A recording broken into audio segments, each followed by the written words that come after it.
Good morning students. Myself Patel Daksha. Today I am going to start your standard 7 social science in geography subject. Your chapter number 2 is the inside our earth. तो यहाँ पर हमें इस chapter में हम ये देखने वाले हैं कि अर्थ के इंटीरियर के बारे में देखेंगे, यानी अर्थ का जो भी इंटीरियर है वो, और अर्थ के अंदर कौन सी चीज़ें होती है, वो किस तरीके से काम करती है अर्थ, ये सारी बातों के बारे में हम आज इस चैप्टर में यानी इस वीडियो में हम देखेंगे। तो यहाँ पर हमारा फर्स्ट पैराग्राफ है, the earth our homeland is a dynamic planet, it is constantly undergoing changes inside and outside. Have you ever wondered what lies in the interior of the earth? What is the earth made up of? तो हमें यहाँ पे ये paragraph में ये जानने को मिलेगा कि अर्थ है वो क्या है, हमारा होमलैंड है। क्या बताई दे रहा है, हमारा अर्थ जो है वो क्या है, होमलैंड है, और एक तरीके का वो क्या है, डायनेमिक प्लैनेट भी है। तो डायनेमिक प्लैनेट का मतलब क्या होता है कि अर्थ है ये हमारा प्लैनेट है और इसमें हमेशा क्या होता है, पूरे अर्थ में चेंजेस होते रहते हैं।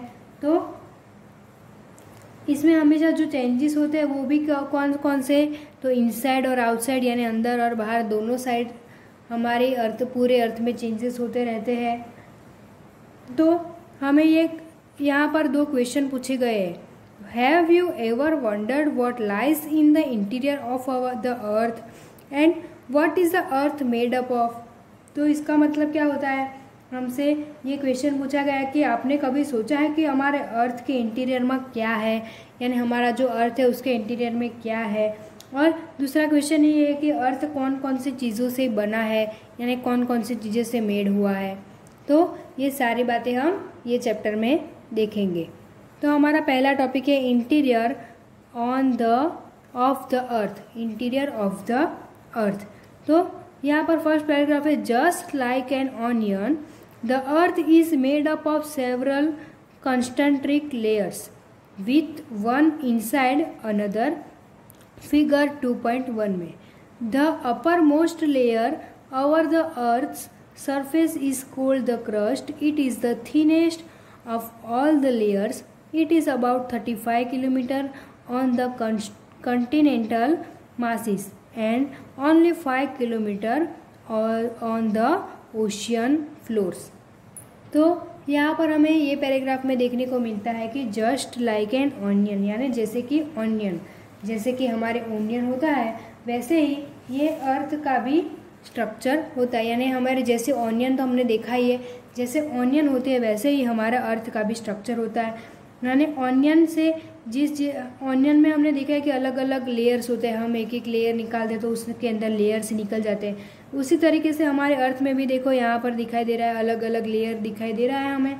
तो ये हमें इमेज में बताया है कि बहुत सारे लेयर्स होते हैं। तो यहाँ पर देखो फिगर 2.2 में दिखा है इंटीरियर ऑफ द अर्थ, यानी हमारे 2.1 जो ये फिगर है उसमें देखिए ये पहला रेड कलर क्या है, वो कोर है, यहाँ पर दिखाई दे रहा है इनसाइड में कोर है वो। उसके बाद है येलो कलर वाला क्या है, यहाँ पर लिखा है मेंटल। तो इसके बाद है ऑरेंज, ये ऑरेंज कलर वाला कौन है, लिथोस्फीयर है।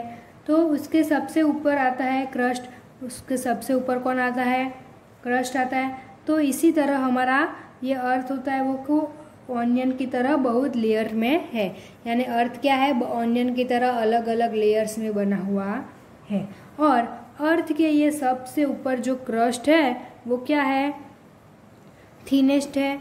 यहाँ पर बताया it is a thinnest of all layers, यानी सारे लेयर्स में सबसे पतला, यानी थिनेस्ट कौन है, क्रस्ट है, वो सबसे पतला होता है। और ये कॉन्टिनेंट के रीजन में क्या है, 35 किलोमीटर बड़ा है, और ओशियन के रीजन में क्या है, 5 किलोमीटर बड़ा है।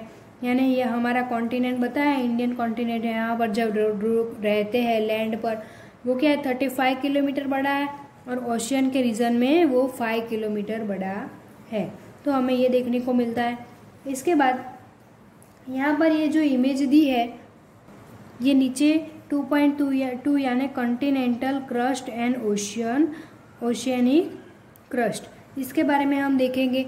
तो यहाँ पर हमें दिखाई दे रहा है कि ये इमेज में क्या है, जहाँ पर ओशियन है, यानी जहाँ पर ये ब्लू कलर वाला ओशियन हमें दिखाई दे रहा है, जहाँ पर सी है, समुद्र है, नदी, समुद्र, ये सारी चीज़ें होती है, और वो ओशियनिक क्रस्ट है। और इसकी मोटाई कितनी होती है, ये सारी मोटाई 5 किलोमीटर होती है।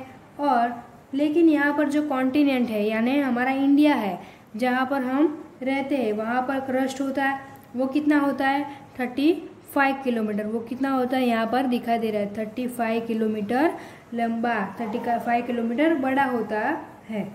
तो इसके बाद हम नेक्स्ट पैराग्राफ देखेंगे। The main mineral constituents of the continentals mass are silica and alumina. It is thus called SIL, यानी SI silica and AL aluminum. The oceanic crust mainly consists of the silica and magnesium.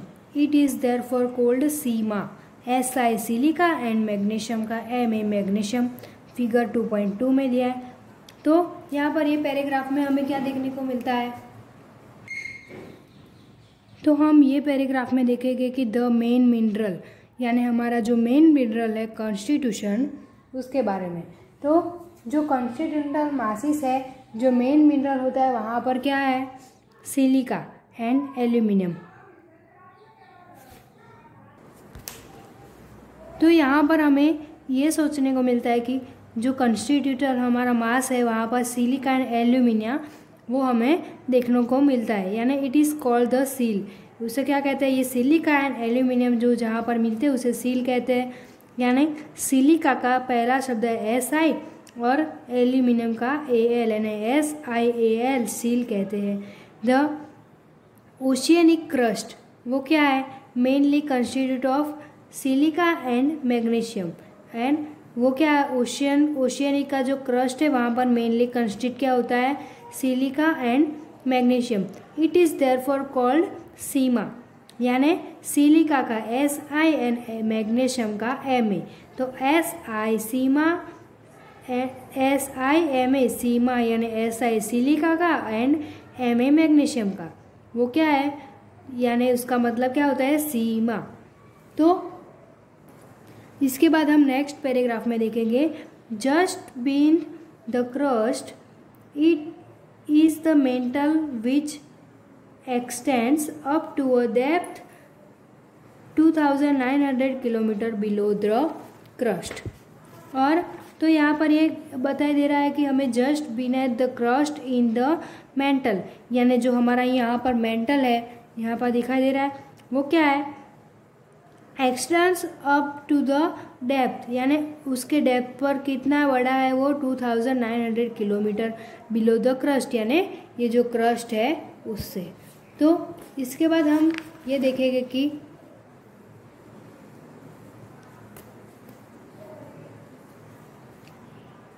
The inner most layer is the core with a radius of about 3500 kilometre. It is mainly made up of nickel and iron and is called knife. Ni nickel and Fe ferrous. Example, for example क्या दिया है, iron. तो इसका मतलब इसके बाद क्या होता है, the central core has very high temperature and pressure. तो इसका मतलब क्या होता है, द इनर कोस्ट लेयर, यानी जो इनर मोस्ट लेयर है वो कोर विथ अ रेडियस, यानी जो रेडियस ऑफ अबाउट क्या है 3500 किलोमीटर है। It is mainly made of, ये क्या है, मेनली किससे मेड हुआ है, निकल एंड आयरन। तो एंड इज कोल्ड क्या है, नाइफ। इसे क्या कहते हैं, ये जहाँ पर निकल एंड आयरन जहाँ पर मिलते हैं उसे क्या कहते हैं, नाइफ। नाइफ यानी Ni का मतलब है निकल एंड Fe उसका मतलब होता है फेरियस। For example iron. तो the central core has very high temperature and pressure, यानी वो सेंट्रल कोर क्या है, वो वेरी हाई टेम्परेचर एंड उसके ऊपर क्या टेम्परेचर भी हाई होता है ना, प्रेशर भी ज़्यादा होता है। तो इसके बाद तो ये आगे की जो भी सारी हमें ये फिगर देखने को मिली उसमें है हमें क्या देखने को मिलता है कि ये सिलिका एंड एल्यूमिनियम ये जो है उसको सील कहते हैं। ये एग्ज़ाम में आ सकता है। सिलिका यानी SI, एल्यूमिनियम का AL यानी क्या सील होता है, तो इसका हम लिख सकते हैं SiAl यानी काउंट्स में क्या लिख सकते हैं SI और सिलिका एंड AL एल्यूमिना। तो उसके बाद है सिलिका यानी क्रस्ट में मेनली कंस्टिट्यूट कौन होते हैं, ओशियन के रीजन में सिलिका एंड मैग्नीशियम, तो इट्स देयरफॉर कॉल्ड उसे क्या कहते हैं सीमा। तो सिलिका एंड मैग्नीशियम में क्या SI यानी सिलिका एंड Ma यानी मैग्नीशियम।